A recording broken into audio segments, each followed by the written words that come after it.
UEFA have announced that over 350,000 tickets for the tournament have already been sold.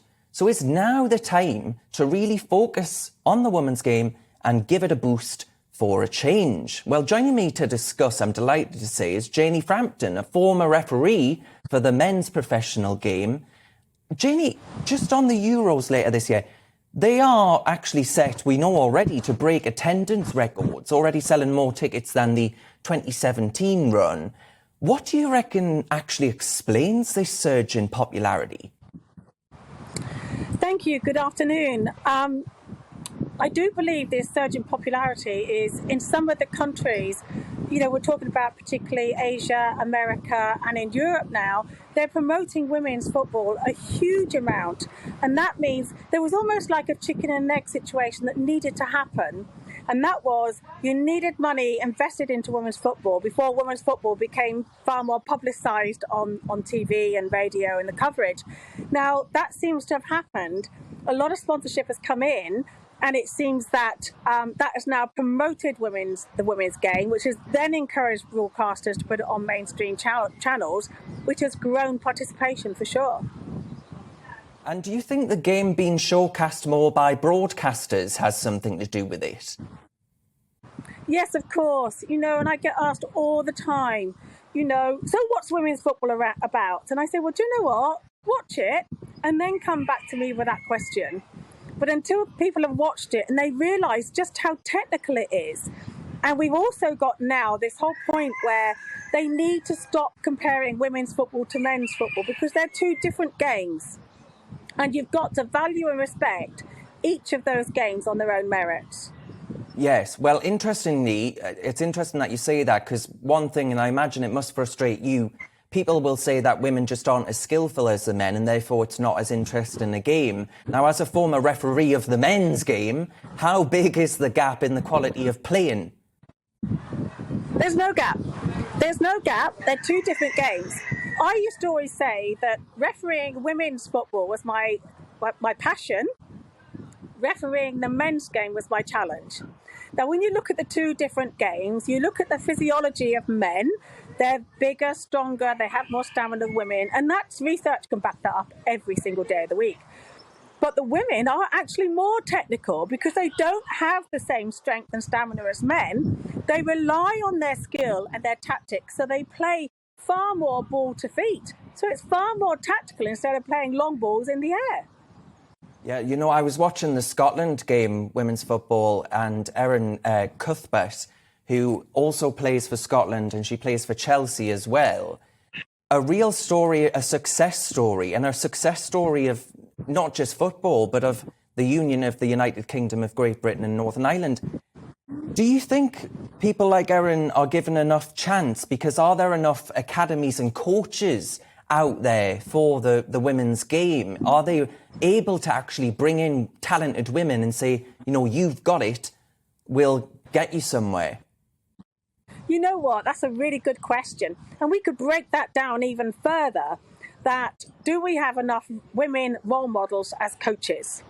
That is really paramount. Do we have enough male coaches that understand the needs of the women's game? And I say all the time, please don't tell me what we need as women until you've walked in our shoes or at least asked us what we need. So I think the answer to that is we need certainly to develop our women coaches. We've got great numbers that are out there now about the amount of women coaches we have, but we really need to look at far more in high-profile jobs and make it worthwhile for these women to take these high-profile jobs. Not offer them an amount of money that is nowhere near matching, not the equivalent to men, but something that is respectful to the role. And that is still not happening. There's still not enough money in the women's game to make that happen. When you get comments from the Northern Ireland manager, for example, Kenny Shields, saying that girls and women are more emotional than men, so they take a goal going in not very well, you get sort of, I guess, the caricature in my head is a woman getting a handbag out, which of course doesn't happen at all. What do you think when you hear remarks like this? That is firstly very disrespectful.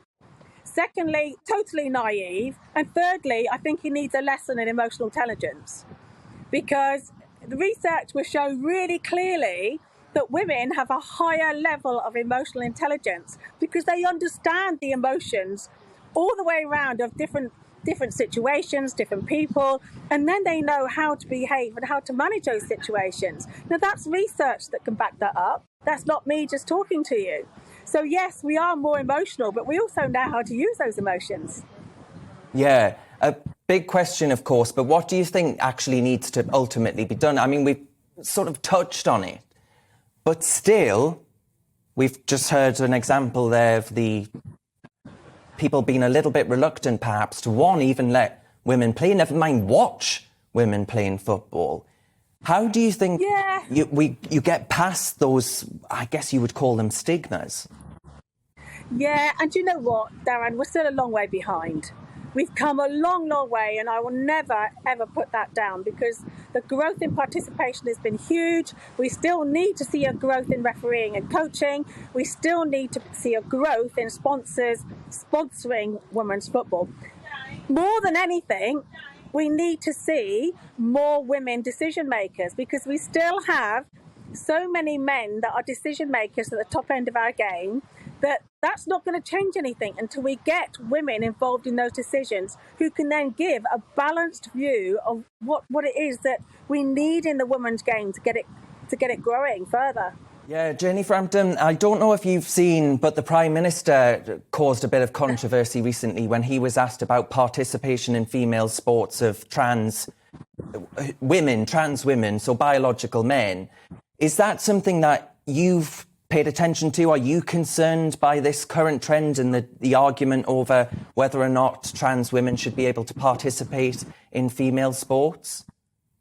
It's a real tricky one. And I think the answer to that is every sport has to be dealt with differently, because you've got to look at the physiology involved in every sport.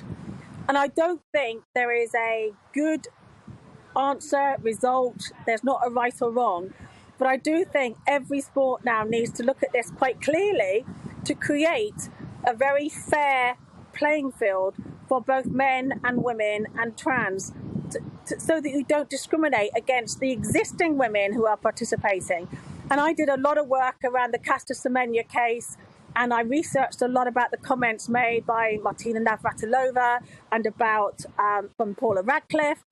And I understood their points, but actually this is really complicated, and every sport has to get this right. And there's no point our Prime Minister or anybody else coming out with flippant comments, because that's not going to solve anything. In fact, it ends up having a negative trend. I would like to see every single sport address this thoroughly to make sure there's a fair playing field for all. I couldn't agree with you more, because I think ultimately we cannot get in a position where we're celebrating the success of women's sport only to create a very unequal playing field when it comes to actually the playing of women's sports. But Janie, to end, I wonder, answer me this, and I guess the answer will be an emphatic yes, but I assume you'll be supporting the Lionesses come July, right? Oh my goodness, 100%. But I will also be supporting women involved in football per se, because hopefully we'll have some women officials at the Euros. I will support women coaches and managers, because I want to see the rise and the profile of women in football per se.